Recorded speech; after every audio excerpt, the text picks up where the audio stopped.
My name is Ganit Ankori. I am the Henry and Lois Foster Director and Chief Curator of the Rose Art Museum, and I am beyond excited to welcome you to this event.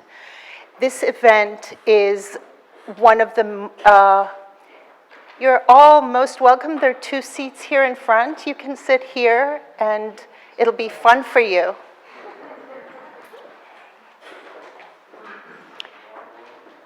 So I'm really excited to be partnering with Professor Chad Williams once again. We have a long history here at Brandeis, almost a decade, of doing a lot of special things, and this is one of them.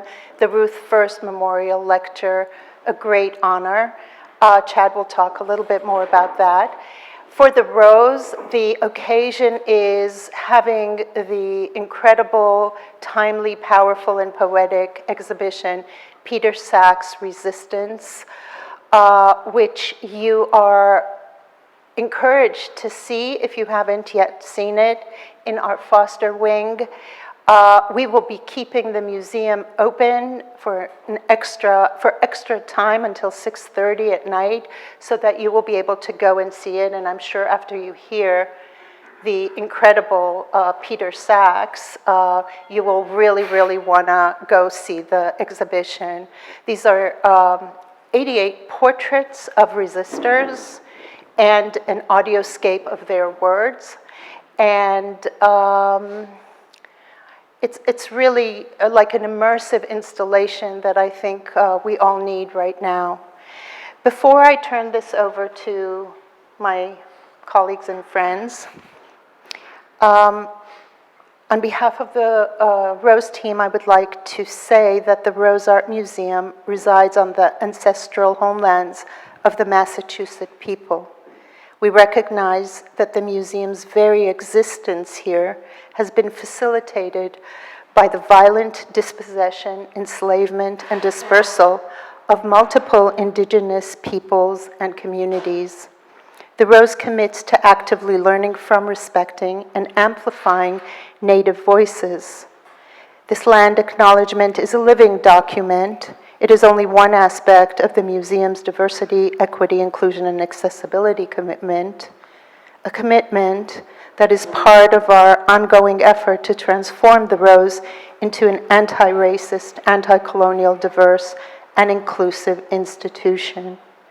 So let's just take a moment to let it sink in. And I think that the conversation, which will revolve around forms of oppression and violence and how to resist them, is really a continuation of looking back at our history here in this country.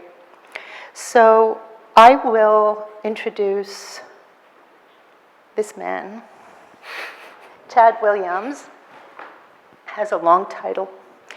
He is the Samuel J. and Augusta Spector Chair in History, but beyond that, the chair for many years, transformer and leader of the Department of African and African American Studies here at Brandeis. Besides that, he is an author, and Peter and I just received, no one has seen it, new book, new book award, yay. So, coming out in April, and we'll have to have a party for that one. So W.E.B. Du Bois is one of the people who are portrayed in Peter's exhibition, and that is one of the reasons that I was thrilled to introduce these two. And already I'm going to leave them on their own to have a conversation. So please join me in welcoming Peter Sachs and Chad Williams. Oh yeah, I think. Are we mic'd up? I think we're mic'd up and everybody can hear us. Okay, great. Well, thank you, Ganit, for that lovely introduction. You always make me sound more important than I really am. I appreciate that. All right, you'll get a cut of the royalties of the book, I promise. Well, on the behalf of the Department of African and African Studies, I want to thank everyone at the Rose for making this event happen, Ganit, Yasmin, Chad, and others, for allowing us to partner with you for our annual Ruth First Memorial Lecture and bringing us all together this afternoon. The Ruth First Memorial Lecture was established in 1985 thanks to the generosity of Rose Schiff, Eileen Schiff Wingard, and Zena Schiff Eisenberg in memory of their daughter and sister, Louise Joy Schiff, to recognize the work of Jewish social justice activists engaged in the struggle for freedom and equality in Southern Africa and the broader African diaspora. So I'd like to express my sincere gratitude to the Schiff family, whose support over the years has been extremely valued. Ruth First, the daughter of two Latvian Jewish immigrant parents, was born in Johannesburg, South Africa in 1925. Like her parents, First was a member of the South African Communist Party and committed to the overthrow of the nation's apartheid regime. First established alliances with the African National Congress and, in her role as a journalist, challenged the legitimacy of the South African government. Her radicalism and outspokenness resulted in her being charged with treason, banned from any public writing, and in 1963, imprisoned in isolation for 117 days. She was forced into exile, moving to London, and eventually settling in Mozambique, where, along with her husband, Joe Slovo, she continued her anti-apartheid activities. On August 17, 1982, First was assassinated by order of the South African police when she opened a letter containing an explosive device. Ruth First is truly a towering example of courage, of allyship, of commitment, and also of sacrifice. And we are incredibly humbled to have members of the First family in attendance with us this afternoon, and I'd like to acknowledge your presence.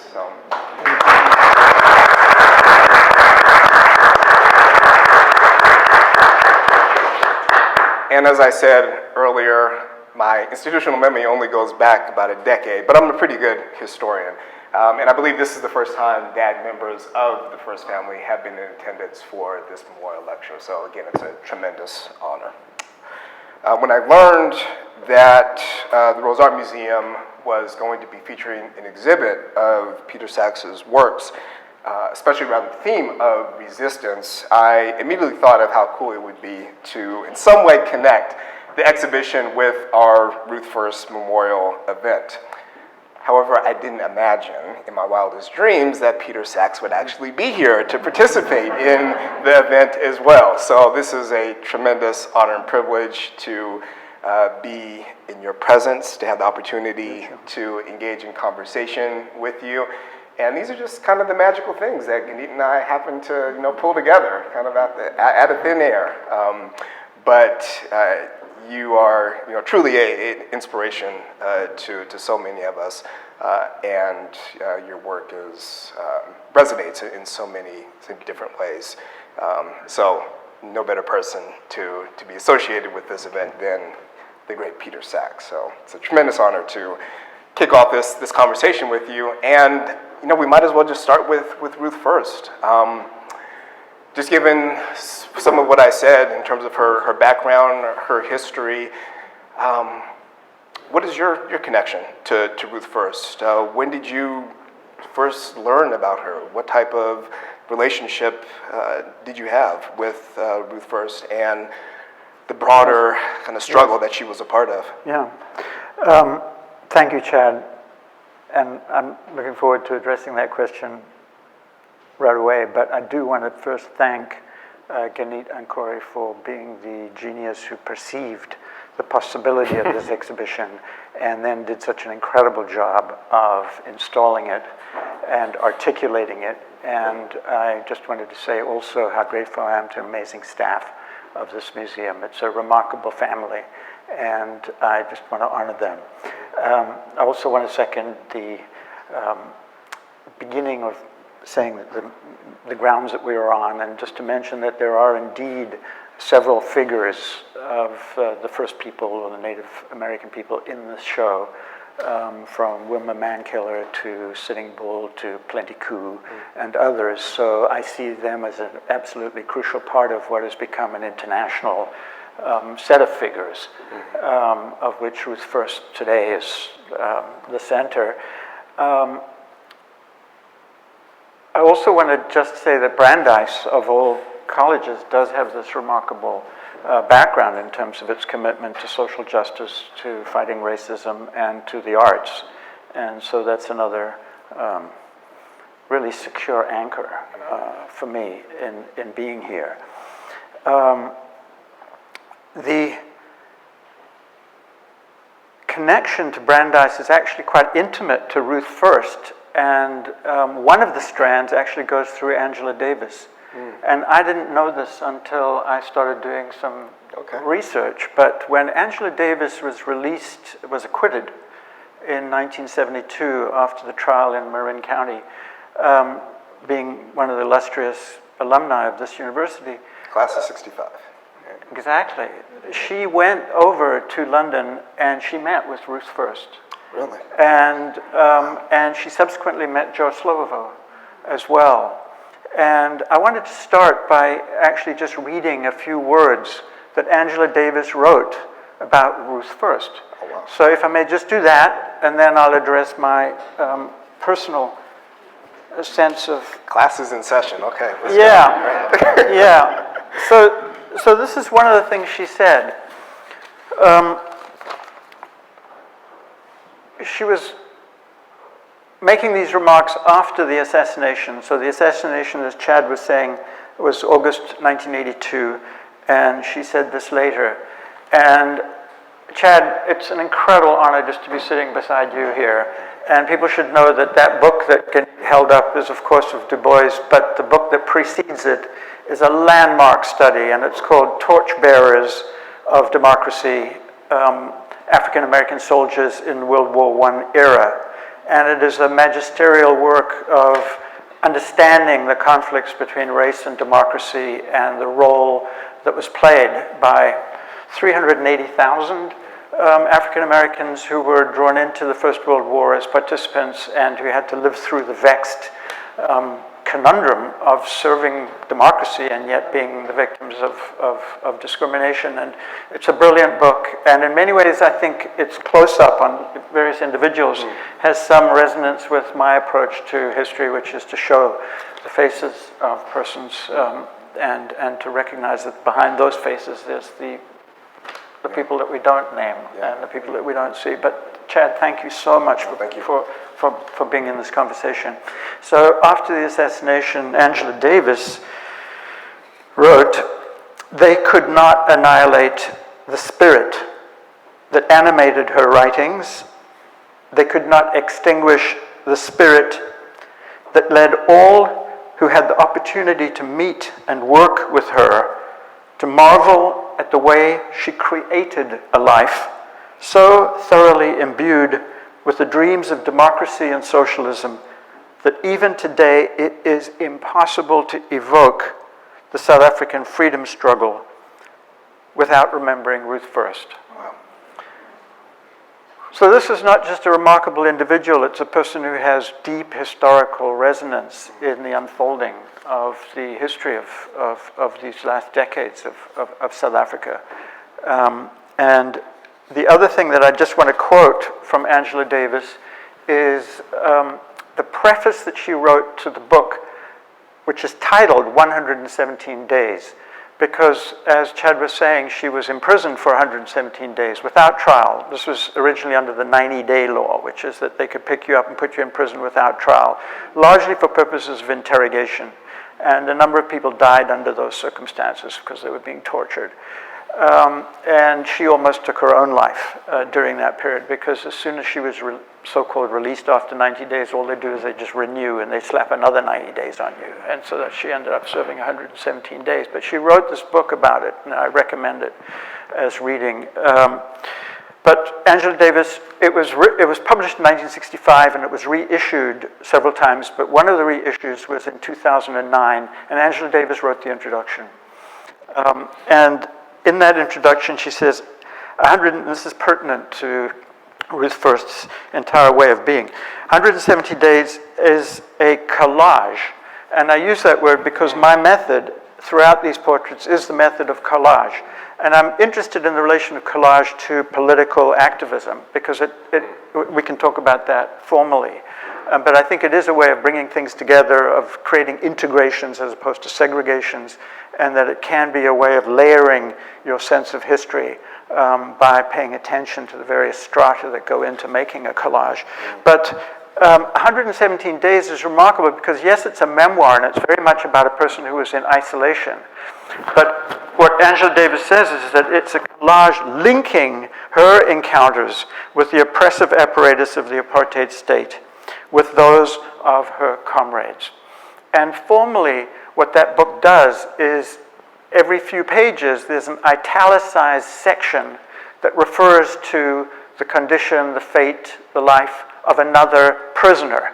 So it's never all about Ruth First. It's always about the others and her humility in realizing that others are suffering, particularly racially, more than she was. And so there's that way of tributing to the people who are all the tributaries of what will be the great river of resistance. And so this collage aspect is something which I'm trying to attend to in my own method. And when Ruth First was in prison, the first thing that she noticed, and she writes this in this book, is she sees names that have been scratched in the wall. Right. She's put in a cell that is 8 foot by 6 foot. Now think about that. That's about 4 chairs by 3 maximum. And most of it's taken up by the bed. And the bed, she says, there was a shelf that came out of the wall, so you couldn't even get around to the, between the bed and the wall. And that just left you this little space. And she's such a meticulous person. I just want to mention this. That, because it's part of her character too, she's an incredible journalist and an incredible reporter, that she wanted to verify the measurements of the room. She didn't want to just think that this was an 8 by 6. So she took off one of her shoes and she got down on her knees and she measured. She had to go under the bed to get back to the wall using her shoe as a measuring device so that she could see that in fact it was just these dimensions. And it's something about the poignancy of that and the concretion of her bodily investment in the investigation that is, as she would indeed put her entire spirit and eventually, of course, sacrificed her body to this struggle. But she notices the names that are there, and she sees, Molefe and Kunene and Mchali, and she sees other names, and it's so like her that while writing her own memoir, she would make sure that we're aware of those. And that's very much who she was. Now, my own background is my parents were both born in South Africa. My grandparents, all 4 of them, as a matter of fact, came from Lithuania. And Ruth First's parents, one, Tilly, was originally from Lithuania, and her father Julius was from Latvia. But Latvia and Lithuania, we're talking about a number of shtetls that were spread out across Lithuania, Latvia, actually over into the Ukraine, Minsk, Belarus. And since the pogroms and the oppression of the Jews since the 1880s, very harshly, a huge migration went out to South Africa. And I think what's significant is that a large number of those Jewish South Africans took some of their historical awareness, some of their sense of the revolutionary struggle against the czars. Mm-hmm. They had belonged to the Bund, they were socialists, they were communists, and they brought that spirit to South Africa and made an incredible contribution to the struggle. Joe Slovo lived in Lithuania until he was 10 years old, and he arrived in South Africa speaking nothing but Yiddish. So one can keep expanding these families. Albie Sachs, who shortly after Ruth First had been living in Maputo and was attacked also by a bomb, and of course, as you know, lost his arm and damaged his eye and almost was killed. He too is from a Lithuanian Jewish background. So I think I absorbed some of that sense of what these people were doing as exiles themselves, but immediately, Members of resistance. immediately struggling for a sense of justice, being very alive to inequity as they saw it. And so I think beginning with being in my teens, but then of course for various reasons we can go into that, I left the country and came back to it, but in my mind all the time. And so Ruth first has been one of those signal figures for me of the persistence of the struggle, and how it was all or nothing, and how brave she was. And I can talk more about her life and the kind of journalism that she did, which was indeed radical. And I mean, if anybody's a journalist in the room, this is not ordinary journalism. This is what you might call radical engaged journalism, where you go to the roots, literally like the word radical, of the situation. That one of her most famous articles at the very beginning was of the suffering of the people being enslaved, basically, on the potato farms in the Bethel region. And that was one of her first investigatory acts. And there's a collection now of her radical journalism that's been edited by a guy called Don Pinnock, and it's called Voices of Liberation. And those articles are fantastically brave, because she would trespass into territories from which she was forbidden. She would meet people who were banned. She would take down the stories, the life narratives, the texture of their existences. And she would show you not just what wasn't being seen, but what people didn't want to see in the society.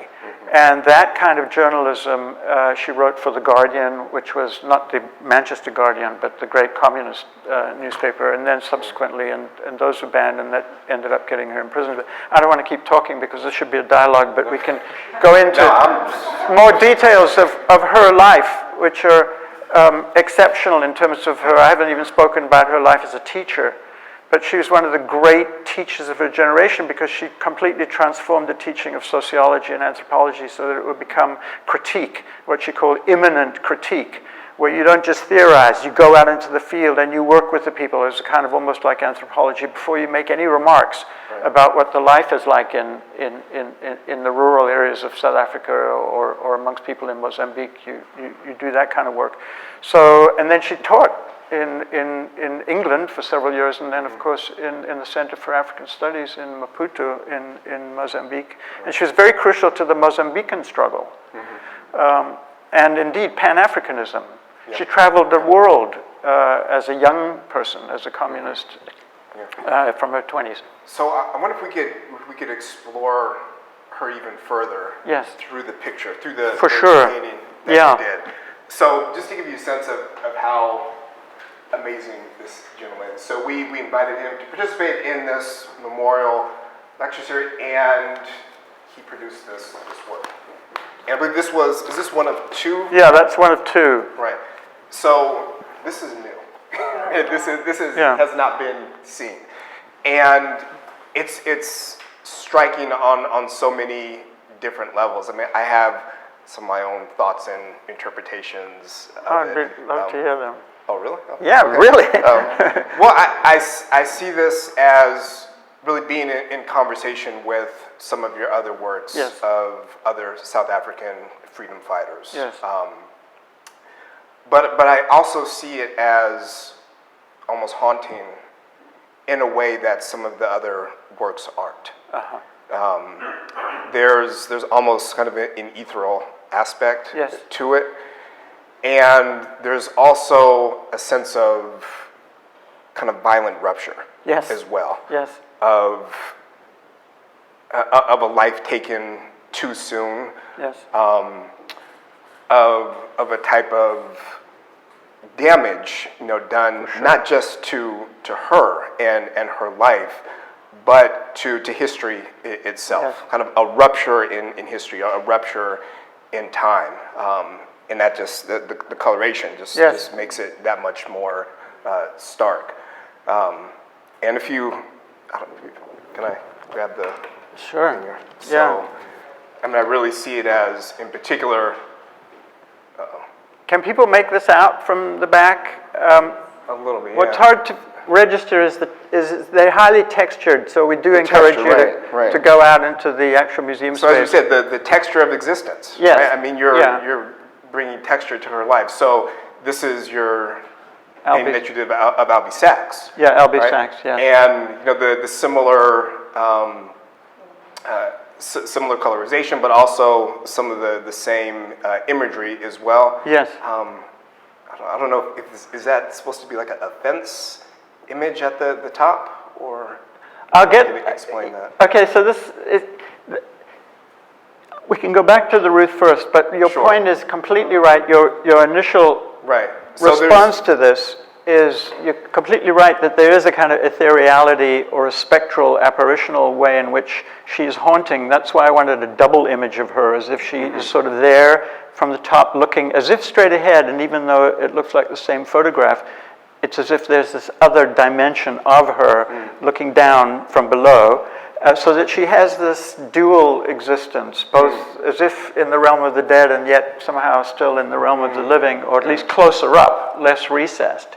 And that red ribbon is, it's a piece of fabric. It actually comes from India originally. And one of the points of these is to integrate cloth from all over the world, the way she was somehow integrating. Her first relationship actually was with an Indian from Durban, my hometown, where people were drawn into the anti-apartheid struggle as well. But this idea of drawing what looks like a sort of bloody river, and my sense of horror, ongoing, sense of being shattered, as she was, is there, the violence. But it's also, for me, a kind of potential continuity, and it makes its way up from the bottom up to this top. Now, in that top right-hand corner, there's a little motif, which actually is the same motif that you picked up in the one of Albie Sachs. Right. And each of these materials has its own set of associations, right? I mentioned Durban, and my friend here sitting in the front row, Pierre Barker. One of the joys for me of this occasion is not just being honored by the presence of the first family, but by doing this work of going back to South African memories or retrieving figures from the past. I'm seeing, because of this lecture, somebody whom I have not seen for 50, that's 50, years, since we were kids together, because his parents and my parents were incredibly close. And Pierre Barker, I want to just say how incredibly moved I am that you are here. But to come back to this commonality, which is a formal commonality, okay, because it says, oh, there must be something in the Albie Sachs portrait that connects him to her. And indeed, they were completely close friends. And as you say, she died in his arms, and then he was blown up soon after.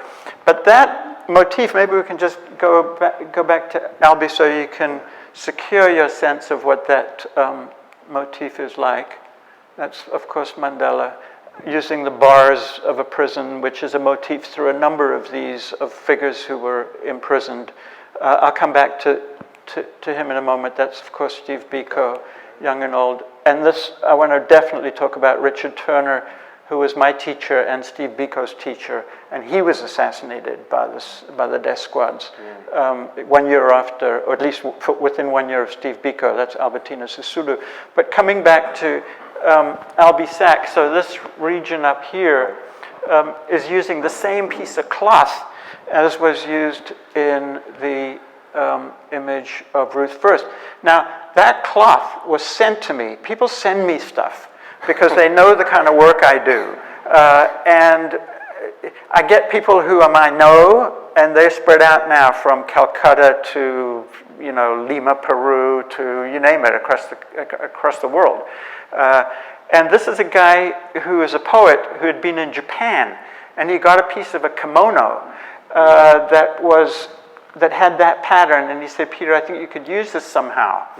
And it took me a long time, and then I started thinking, well, to what degree is this subliminally associated in my mind with the Star of David? Right. And what if there were a kind of almost like a fence work or a grill work of those? And indeed, so it became a way of just sort of signaling some intimacy with that iconic emblem. And so that the river sort of flows for me through, and then this, you have to understand, I'm spending a lot of time making these. I have no assistants, and I work for hours and hours and hours. And so I have to keep myself somehow mesmerized, not just by the force of the person, but by the properties of the medium, all right? And they're under my fingers, because I'm not just using a paintbrush. I'm pressing down and gluing and adhering and painting over and pulling through, and it's a very manual work. And so the idea of having this river sort of flow through from this rather little blue, perhaps potentially more uplifting color, but up through through the work. And then there's little inscriptions here and there that are hard to see, but I've written, some of the excerpts from 117 days into the fabric of the painting. But so that's answering your question about that pattern. And that's true. The cloth in each one is chosen. In Mandela's case, I mentioned the prison, of course.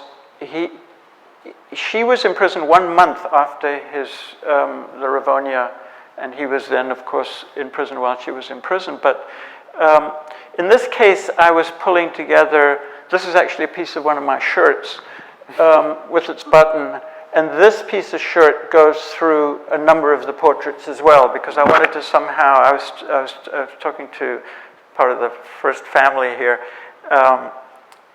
a nice thing to say, the first family. That many of my shirts are missing their bottom parts, because I tend to, while I'm working, if I need buttons or bits of cloth, I just tear it off.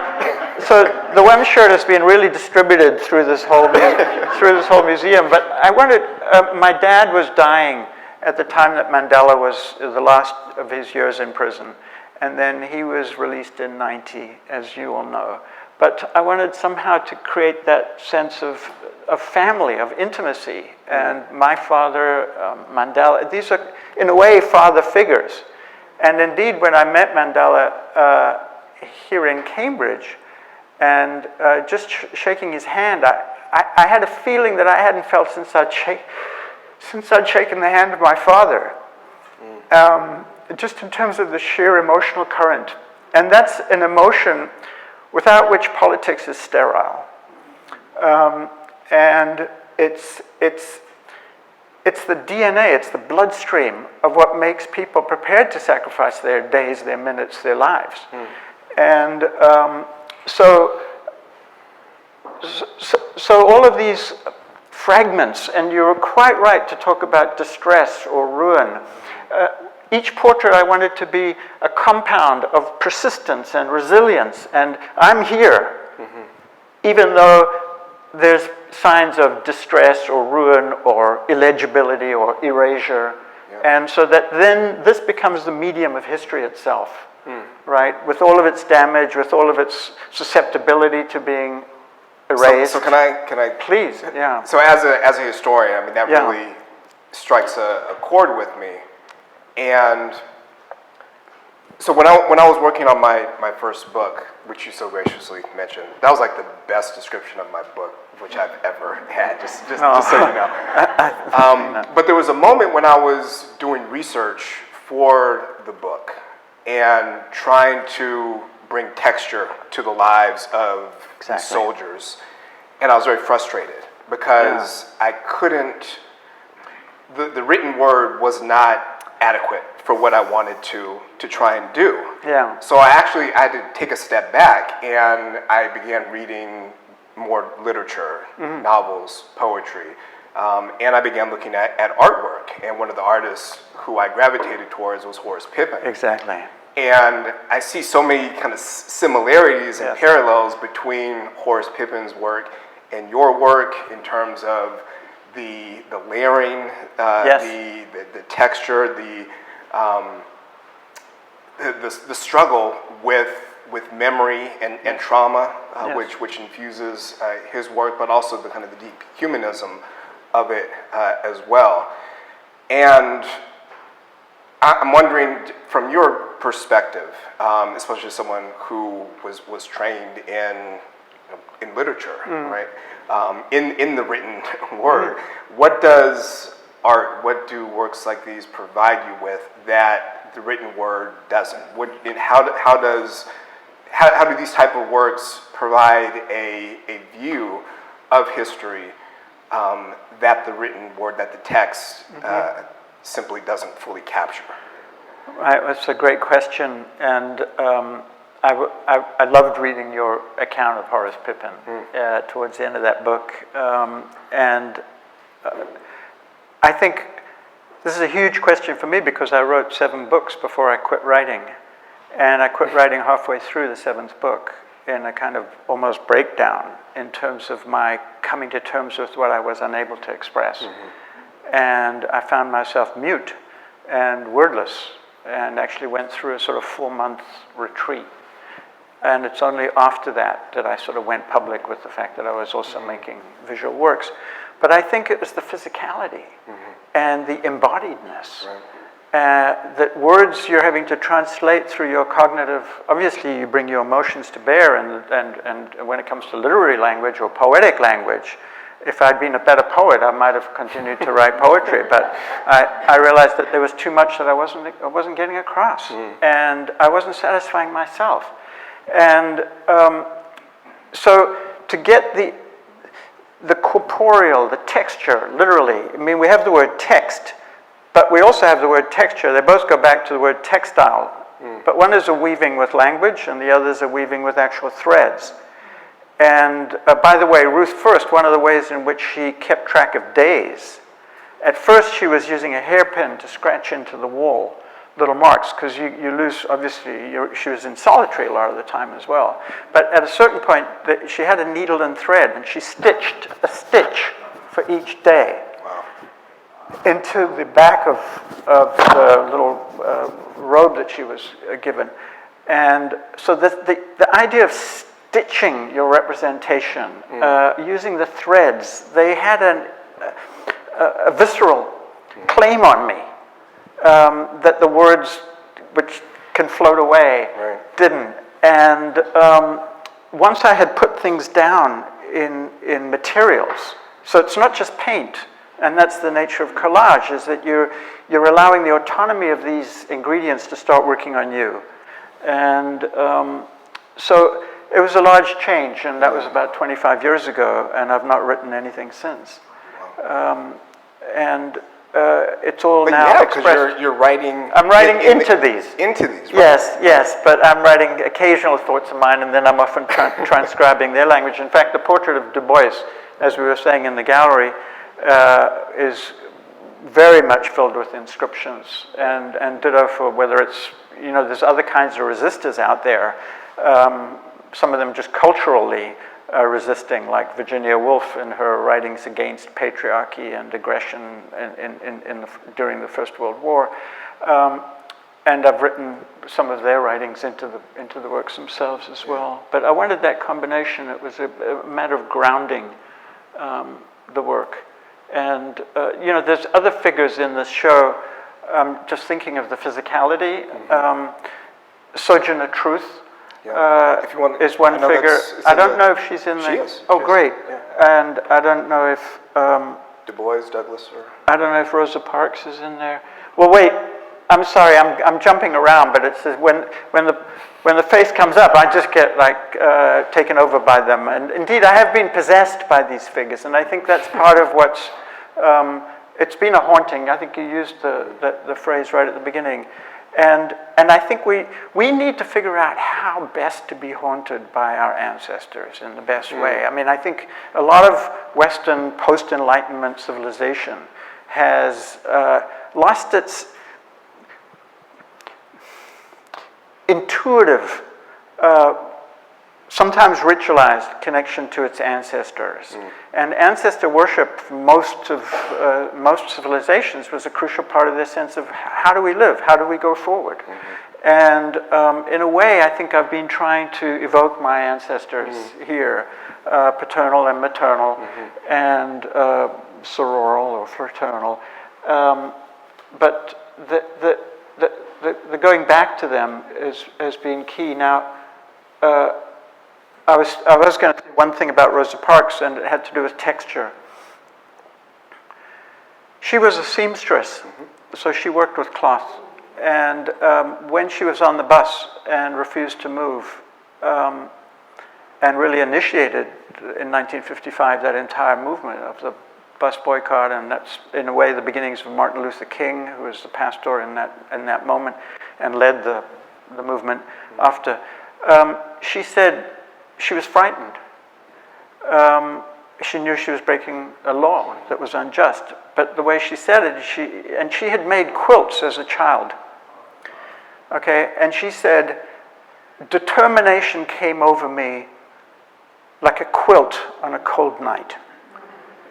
And it was that sense of wrapping herself in the fabric of her determination. That how do you represent that, actually? So I wanted to, and in fact in the picture of her, I tore off pieces of 19th century quilts and embedded those. And so it would be as if you had brought buttons or threads or epaulettes or bits of uniforms and created your soldiers in these different dimensions.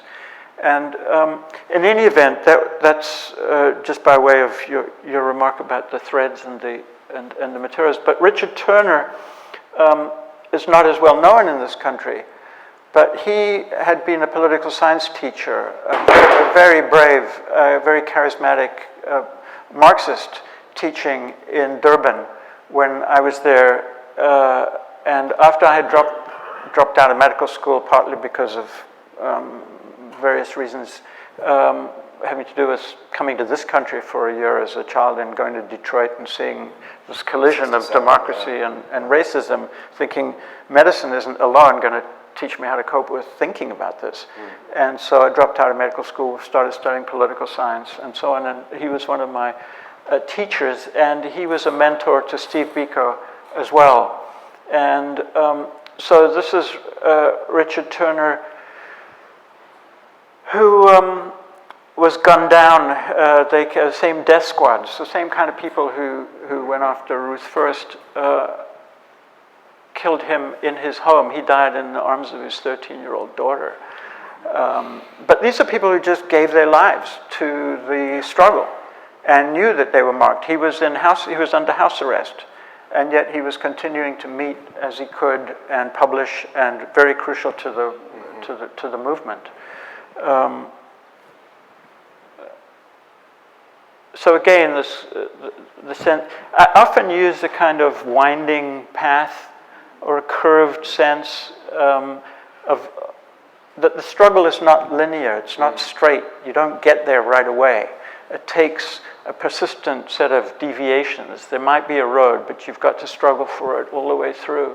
And so there's bits of cloth here again as part of that same shirt that will then connect him to Mandela, let's say, or to Albie Sachs or to others. And I'm really trying to create a family of fabrics as well. And this is the great Albertina Sisulu with her husband Walter Sisulu. They were as close as anybody to Mandela. And Sisulu was on Robben Island for those decades as well. And yet up at the top, often at the top, and in some cases I'm breaking the frame deliberately, as if they will not be contained even by the rectangle. So right at the top there's a fist raised with Live ANC. At the top right-hand corner. And so again, the multiplicity, now not so much ghostly as you can't repress me. I'll come back here, I'll come back there, I'll come back here. And the multiplicity of that. And again, some of the same fabrics being used, but the face, it's not just you don't have the calm of just a straight photograph. The face has been torn in certain places and it's reconstituted elsewhere. And let's just see what else we had. Okay, so that's Albie Sachs. And again here, this is part of one of my shirts. One shirt and another shirt. And then I typed out some of his language. And those who are not familiar with Albie Sachs, he, after all, was a lawyer, a human rights struggling against the system, imprisoned and then in exile, and then attempted assassination, but then survived and two things you need to know is that he became part of the architect of the new constitution of South Africa. And I might, before we leave, just read out a little piece of that constitution. Because the origins of the constitution go back to the Freedom Charter that was written back in the 1950s. In 1955, there was a Congress. And they drew on everybody who had not been, there were no franchise, no vote. And they said, how should we create a baseline constitution for ourselves? And it wasn't just like a group of privileged founders. So they said, just to the people at large, send us phrases or words. And they would arrive in little bits of torn off envelopes and scraps of paper. And they put them all together and they sat in 1955 and they convened and they wrote this thing called the Freedom Charter, which then took till 1990 to become, 1990 and 1994 to become the actual constitution of South Africa, of which Albie was a real architect and then became one of the principal judges of the Constitutional Court. So this has typing from his book. The second thing you need to know about him is that when he was blown up, and he was in hospital, and at first they thought, it was unclear whether he would survive. His comrades came to him and said, don't worry, Albie, we're going to get the people who did this to you. And he demurred. He was in very bad shape. And sometime later, they came and they said, we've identified who we think, and we're going to take care of them. We're going to kill them. And he said, no, if you do that, you will have defeated the whole point of our struggle. And he said, if they are tried in a court of law, according to the rule of law, and if they are acquitted, that will be, and then he used this incredible phrase, my soft vengeance. Wow. And then he wrote this book called The Soft Vengeance of a Freedom Fighter. Wow. And he's saying, our way of winning this is to establish the rule of law. It's not to persist in a feud, because that's only going to be more bloodshed. And as Tim Phillips, who's a crucial part of this exhibition and the leader of Beyond Conflict and has worked with people like Albie Sachs and has worked from South Africa to Northern Ireland to South America to across the world in mediating conflict or the transitions to democracy afterwards, and I'm really honored that Tim is here, knows that is a very, very hard achievement of the human spirit to transcend mere vengeance and move towards establishing what can create a civil society. And Albie has been a hero in that regard. And so he's one of, and obviously one could sit here and go through 92 of these figures, because each of them, I don't want to limit this just to the South African, because I do want to say that all of these figures were totally inspired by the African American struggle, first against slavery, and Frederick Douglass and Harriet Tubman were figures who were banned in South Africa. So as were these figures banned, you couldn't even see the photographs of these people, let alone quote them. And so there's a strong dialogue between figures like the abolitionists and then the second generation of civil rights strugglers like Martin Luther King and Mandela or Biko and others. And again, as a historian, I find your work to be so deeply archival.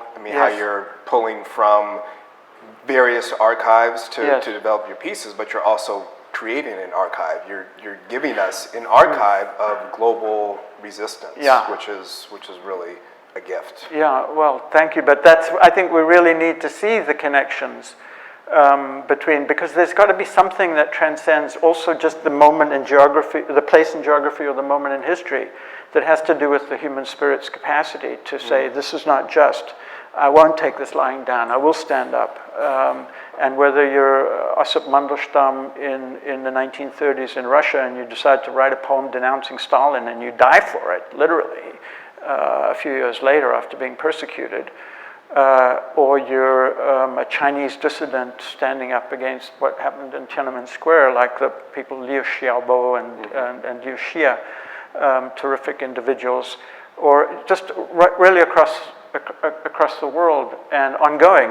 One of the portraits of Navalny, who's sitting in prison and who has spoken about how Mandela has been an important figure. Because the other thing we have to remember is that these revolutionaries and these struggles, they took so long, some of them. And so it's a counsel against despair. You don't win right away. And So I'm just, Helen Joseph, another figure in the struggle against racism in South Africa, also banned, also under house arrest, and very close friend of Mandela's. And that's actually a picture of her young, but then a picture of her old with, it's actually part of the same photograph with Winnie Mandela looking at her, but the same use of these bars for figures who were under arrest.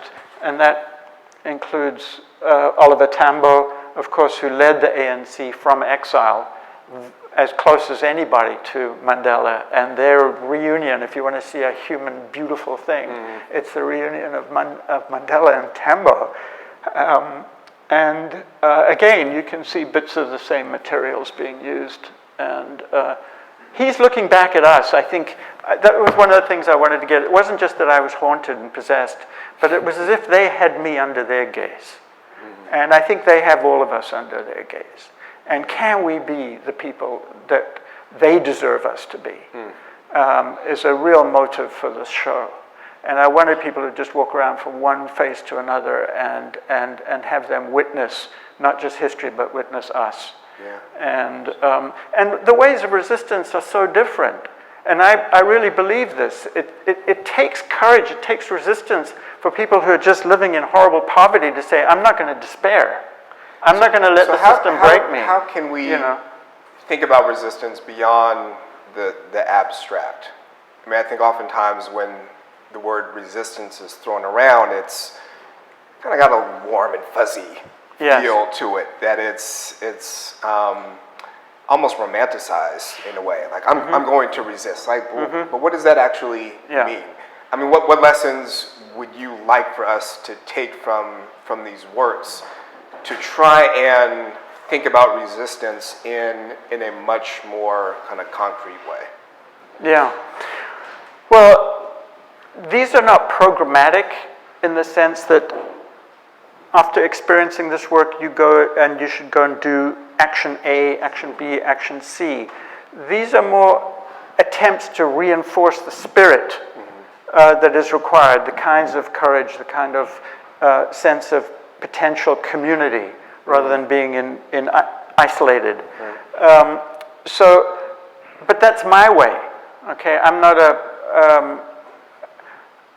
there's so many ways of resisting, and obviously I applaud, I mean, what happened last night, we didn't all get completely drowned in the red wave. God knows it's still precarious. But the people that work to make that happen, and here we're moving across generations, but the resistance that's being fought by people like young David Hogue, right here across the river, who mobilized an enormous number of people coming out of his horror of having survived the Parkland, and starting with gun right, opposing that, but then generating a huge movement. That's a colossal act of resistance within the parliamentary system. Now, let's remember that most of these people were struggling just to have a vote in the first place. There was no vote. So ideally, if people can recognize that a vote can be a form of resistance too, instead of just being passive. So there's an entire range from simply showing up to vote to getting out on the streets and or to writing the kind of engaged journalism or forming, political cells.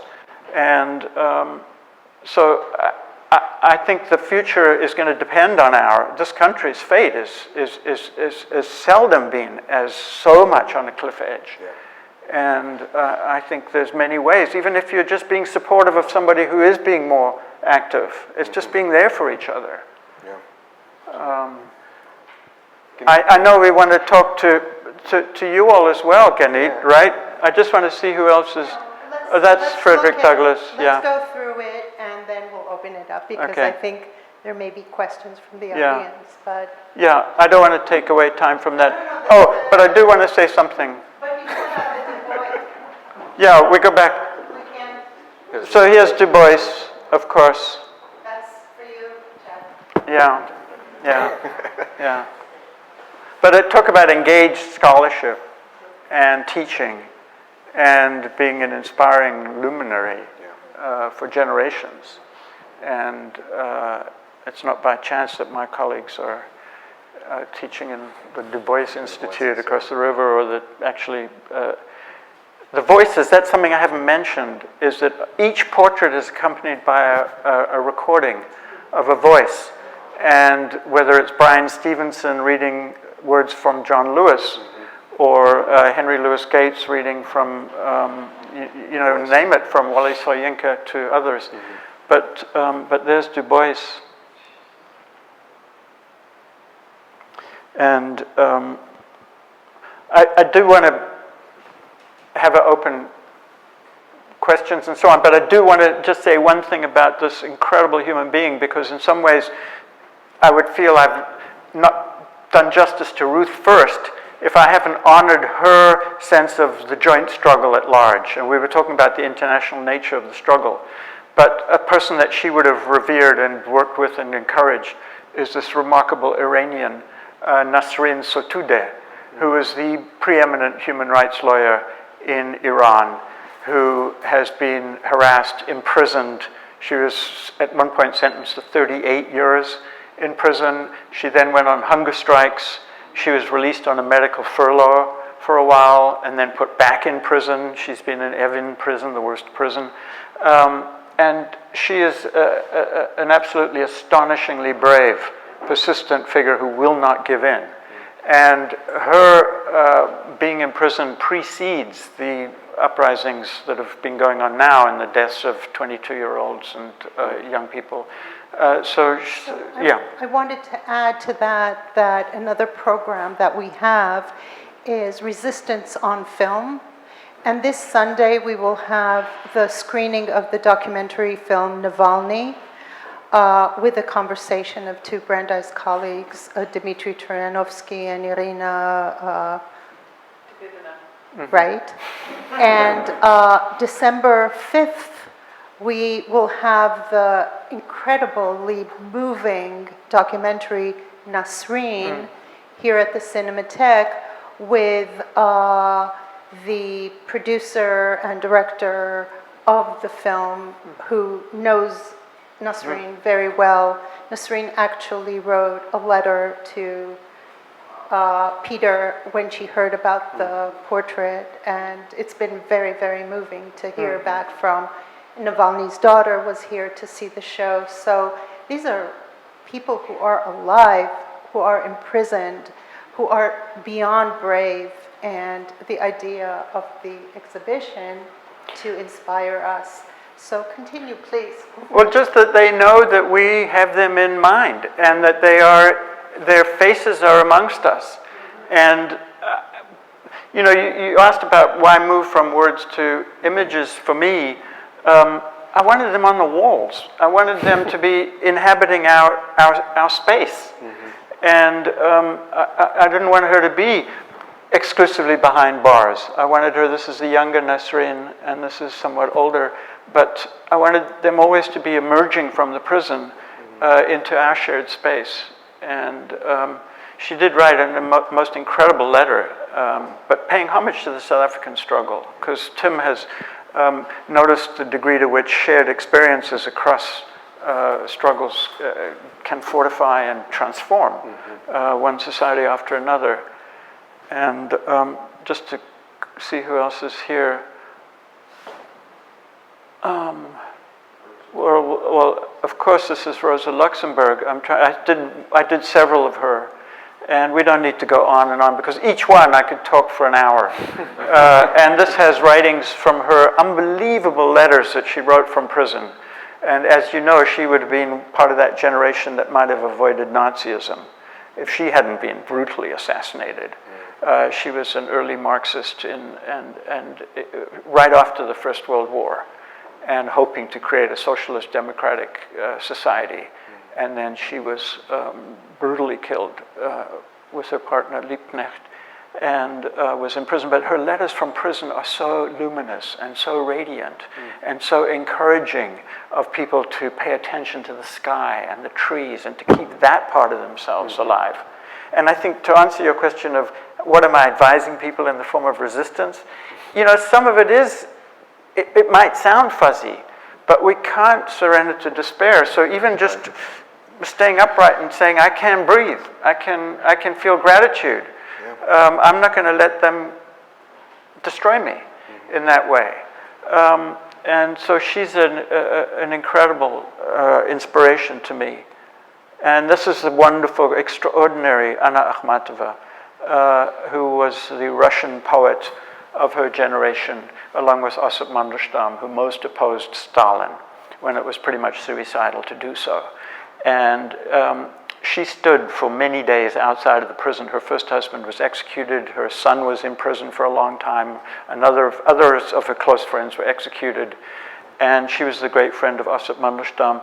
But she wrote the extraordinary poem called Requiem, and there's little words from it up at the top. But she was standing in line outside the prison, and somebody came up to recognize her in the line and said, "You're Anna Akhmatova," because she was known as a great poet. And it was these horrendous conditions. These women are standing there with parcels, not knowing whether the people that they were bringing the parcels to were alive or not, because they wouldn't be given any information. And the person, and it was terribly cold, and this person came up to her and said, "Can you describe this?" And Akhmatova turned to her and said, "I can." And she did. And she wrote this incredible book-length poem called Requiem. And it was banned for decades, but it's one of the great chronicles of the Stalinist era. So there's many ways in which they can continue to inspire us. And this fabric is the same fabric that winds its way through the image of Richard Turner, right? Taking me back to Durban. So it's a way of pulling my sense of a world together, as well as making them not just so alone. And that's, of course, the incredible Sojourner Truth.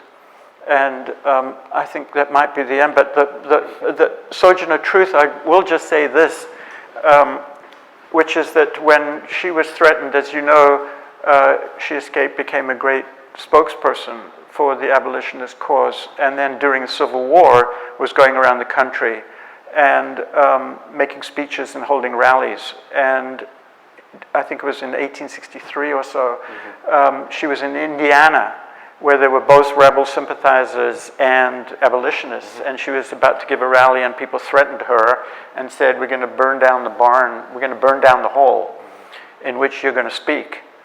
And she just had one reply, and she said, "Then I will speak upon the ashes."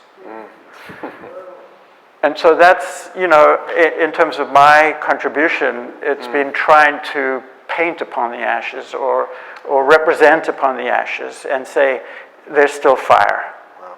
Okay? So I'll pause with that because I'm anxious to know if there's... So, hand of applause.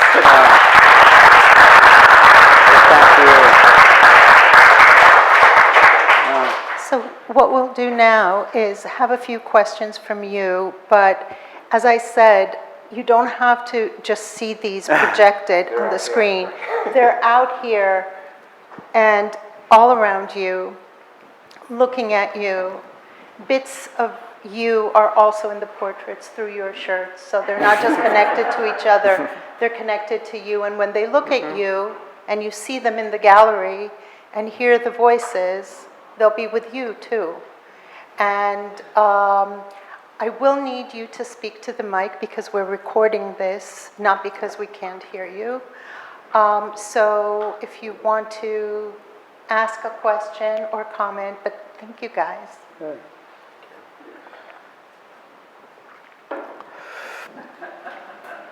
There is somebody with a hand up, yeah.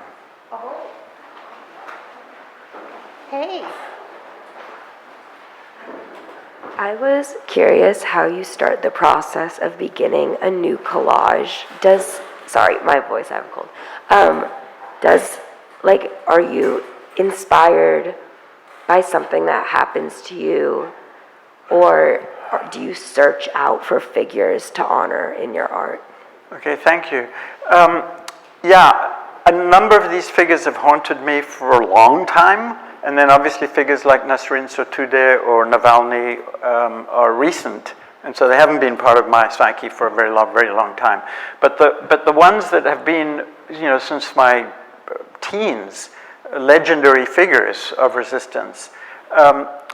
It's a matter of just letting them, I don't have to go researching, oh, who was resisting in such and such. Most of those are just people whom I was aware of.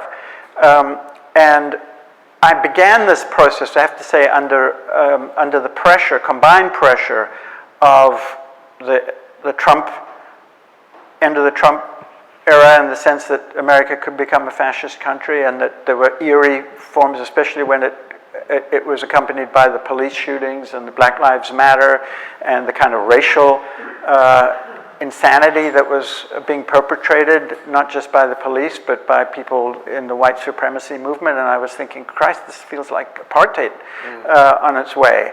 And it felt like the Boers were coming back. And so there was a pressure to revive my sense of the African-American struggle and the South African struggle. And then it broadened out. So to start, it's a piece of thick, heavy paper, 400 pounds per inch, aquarelle watercolor paper. And it goes down, and it's usually like flat or at an angle. And then I have a photographic image, but then it's a matter of intuitively starting to lay down paint, fabrics, pulling. My studio is a colossal mess, and it's just a mountain of different fabrics that have been sent to me from all over the world now. And there's a bit of randomness, and I start sorting through, oh, there's this piece, that looks, and some of it's just chromatic. It'll just be, oh, I want that blue with that yellow or with that red. But then it'll take on the more symbolic properties. And so I'll put that down, and then I'll say, well, maybe, and then I'll adhere it with a medium. And then I'll say, well, that doesn't actually look good, but I can't take it off now because I'll rip the paper up, so I'll put something over it. Or I'll paint over it. But that will create either erasure, which is germane, or it'll create a transformation, a new version. And so this thing is constantly, it's resisting me, and I think that's a crucial part of this, is that this is a tough way to work, because paper is not very forgiving. And the materials resist me, they lead me, just as these humans do. And so that's kind of how I start, and then it's very intuitive. I don't have a sketch in advance. And the thing has to remain very organically of a piece. Yeah, they're embedded. And yes, if the red reminds you of the red in the others, all to the good, or bits of the blue and white stripes, or. But it's very intuitive, and then getting it to be rough enough so that it resists my fingers, and it makes our eyes work over the surface. You know, the parts of the brain. And here Tim again is an expert on the neuroscience part of this. But our fingers map the parts of the brain that register what our fingers are feeling, are the same parts of the brain that register empathy. And so when we use a word like, oh, I found that very touching, we're actually, it's literally, we're being touched, or we're touching. And so I wanted these to be tactile in that sense, not just visual. And so that way they can touch us, not just appeal to our eyes. May I make an observation? Yeah. So now that you're talking about the intuition of it and the primal nature of you working into the materials, yes. I remember reading that the very first work of art that you'd ever seen was a cave painting, that you actually came in at night and went to sleep, and then when you woke up, you discovered images of figures that were both immersed and emerging from a background. Yeah. And when I saw these, they That's really reminded me of that kind of primal memory. One of your first visual That's exactly right. Yeah. Well, Pierre may remember this, but we used to go up to the Drakensberg Mountains, and I'm talking about as a child.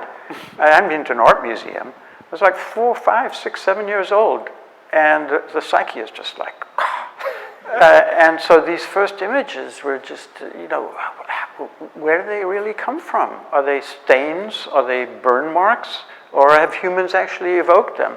And then the people had disappeared who'd made them because they'd been racially exterminated or driven away. So there was a whole political layer to that as well.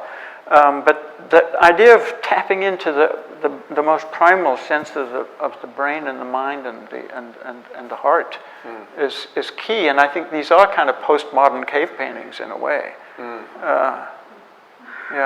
Tim was going to say something, I think. Yeah. So, one of our board advisors for the Rose. Thank you, Peter and Chad and Ganit and everybody. I have a question, Peter. Yeah. It's in your conversation, seeing these works, see how they emerge from.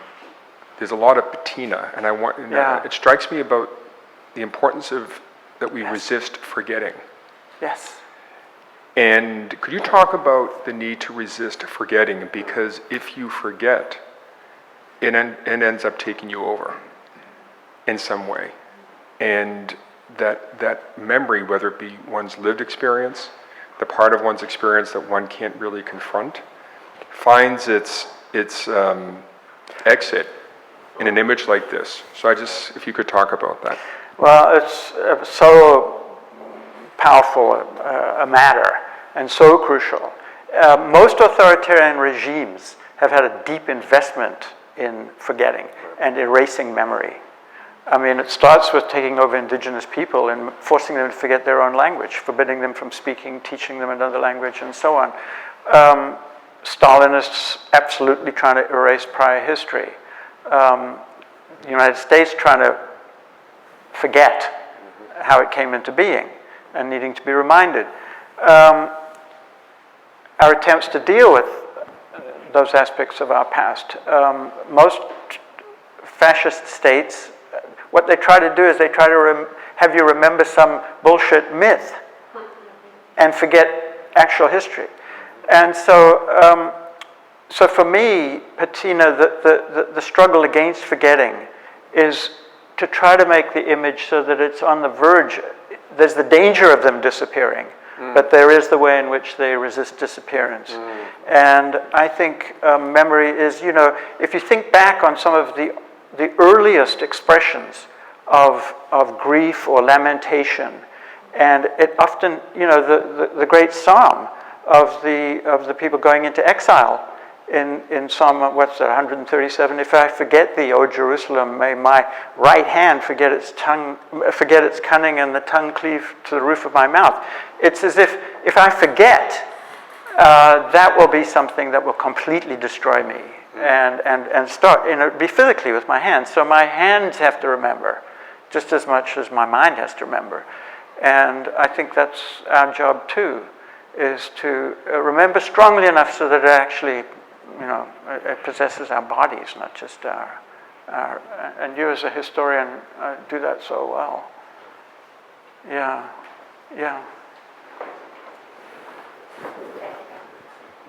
First of all, thank you so much. I really enjoyed your talk.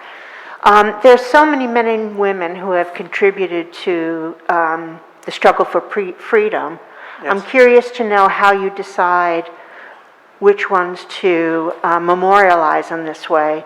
And also, have you considered doing anything with Amy Beale?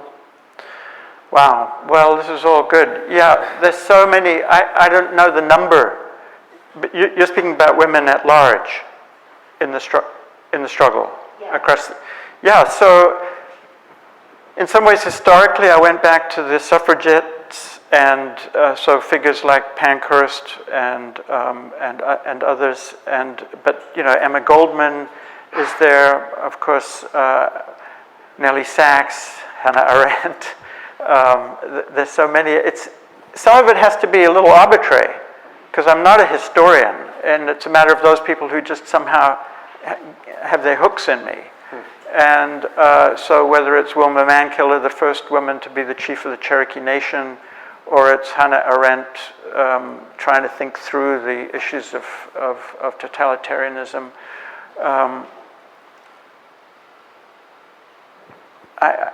There's no method to it, but there's many of the one. Rosa Luxemburg, of course, Nasrin Sotoudeh, of course, but many who have not done. Bernadette Devlin, yes, but certainly Amy Beale or there are other figures.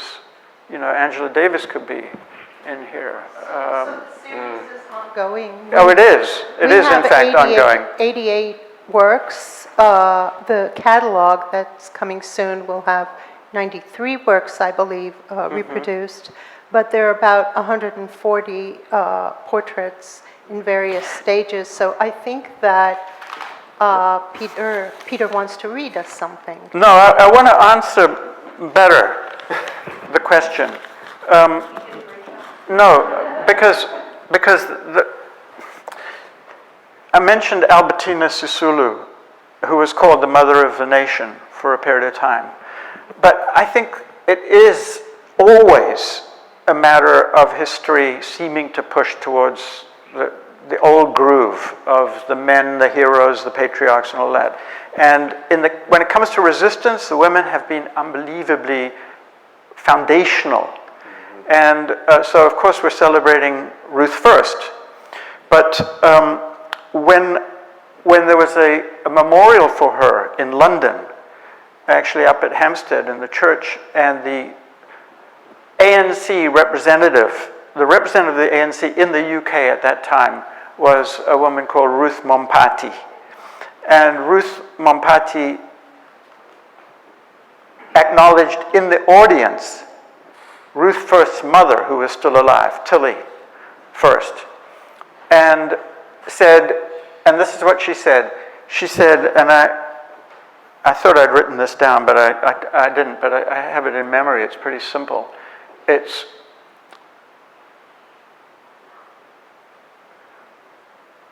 Ruth First is one of the mothers of the struggle, but Tilly First is the mother of all of us. And so that transcends race in that instance. It's saying that this mother, this woman, the mother of Ruth First, is in some ways the mother of all of us. And I think that tribute is something that is being foundational for me too. And you know, certainly with Anna Akhmatova, with Nadezhda Mandelstam, the great author of Hope Against Hope and Hope Abandoned. These are the women all through the show and beyond it. So, okay, I have a few announcements, but you want to ask a question? Of course you may. This little booklet was lying on a chair. These ladies brought it in, and it just says a few words about each portrait. Yes. And I wondered if the museum had documented that for the public. So this is a good time to tell you about our app. Fancy. The museum has an incredible app which you can download, or if you don't want to use your smartphone, there's one that you can use on your computer. It has an image of every single portrait, the dates and place of birth, 2 or 3 sentences that Peter composed about who they are and their connection to other resistors, a recording of 1 or more people reading their words, and a translation into Spanish. Thank you very much. So it's really very good. This is for people who may not be familiar with, what do you say, Luddite? People who don't like computers or iPhones. So that we have these gallery things that it's printed so people can walk along and see it. And there will be a catalog which will have all the reproductions. I even wrote an essay. A beautiful introduction to this catalog, which we're waiting for the catalog to arrive, obviously, but it is online too. It will be available soon. I want to end with an announcement. Ooh, sorry. The upcoming programs, there are two. Resistance on Film this Sunday at the Cinematheque. The other one is a project that we're doing in conjunction with Peter's exhibition with Beyond Conflict and Resistance times Beyond Conflict about displacement and renewal. We'll talk about displacement and renewal in the work that Beyond Conflict is doing in refugee camps, in studies of trauma, but we will also have a Syrian Armenian artist talking about his actual experiences and the art that he produced. And there's more to come, so please, we're happy to add you to our lists and to our emails, and please look at our website. Right now, there's some food. You can mingle, but more than that, I would love for you to go and see the exhibition. You have until 6:30. Just no food leaving this space. Let's give a warm thank you to my two colleagues.